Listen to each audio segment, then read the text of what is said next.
What do you want to be when you grow up? That's a question 7-year-old me wasn't sure how to answer. I had never been asked this question. I didn't know what I wanted to be, but I knew what I didn't want to be. Nothing like my family. Addicted to drugs and alcohol, associated with gangs, having children I couldn't care for. At the age of 5, I entered the foster care system. For the first few years, I was shuffled through the county foster care system, moving through 4 different placements, an average of twice a year. My county social worker would visit me once a month, sometimes every other month, mainly to check off boxes. Is there a roof over her head? Is she clothed? Is she being fed? Is she going to school? Those 20-minute visits were all that they could manage before rushing off to the 50 other kids on their caseload. This instability and lack of rapport had me feeling unwanted and unloved. And this not-so-quiet kid became very quiet.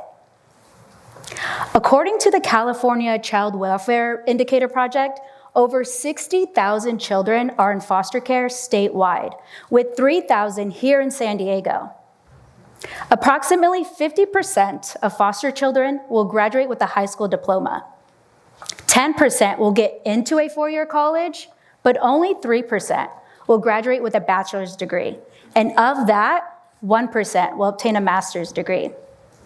Aging out of foster care, youth are more likely to become homeless or incarcerated. 71% of women become pregnant by the age of 21.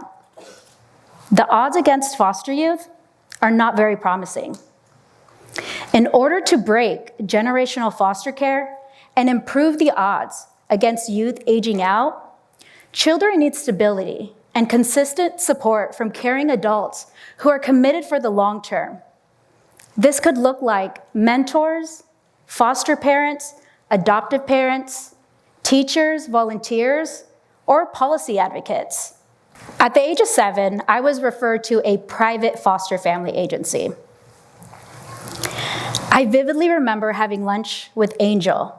She truly cared and listened to what I had to say. What I thought was going to be a simple lunch turned out to be life-altering, as Angel became my champion and remains so to this day.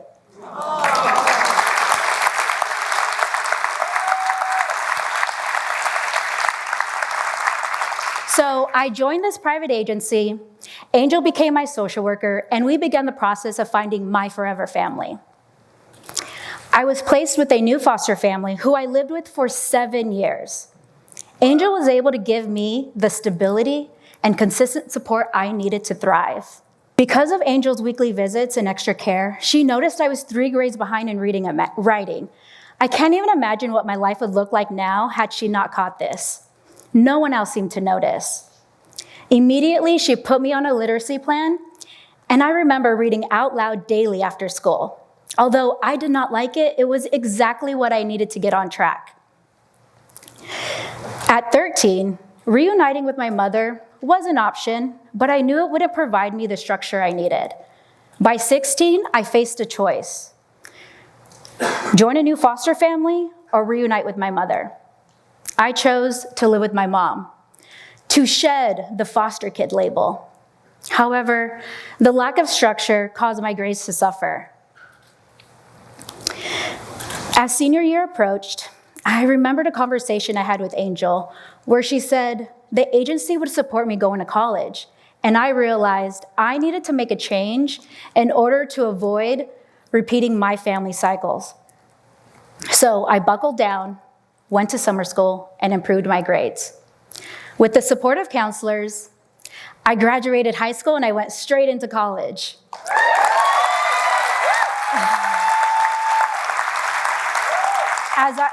As I embarked in my educational journey, I was introduced to many individuals who, like Angel, believed in me.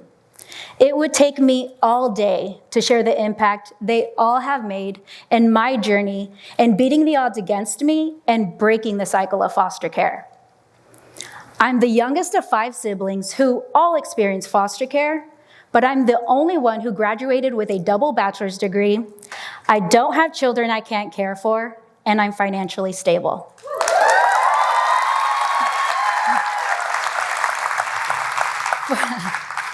For the last 10 years, I've dedicated my professional career to raising awareness about the foster care system and the much-needed support for those youth aging out.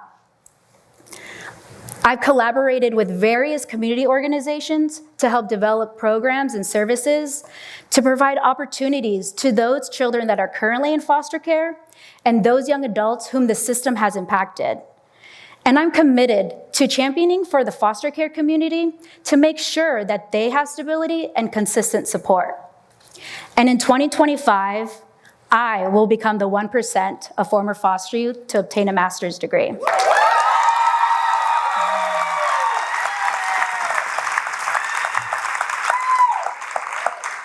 Every child deserves stability, love, and a forever family. However, many foster children lack a supportive community to keep them accountable and guide them through this journey we all call life.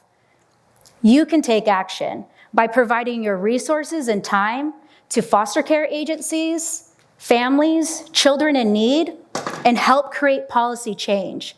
Because what you do today can change a lifetime tomorrow. Thank you.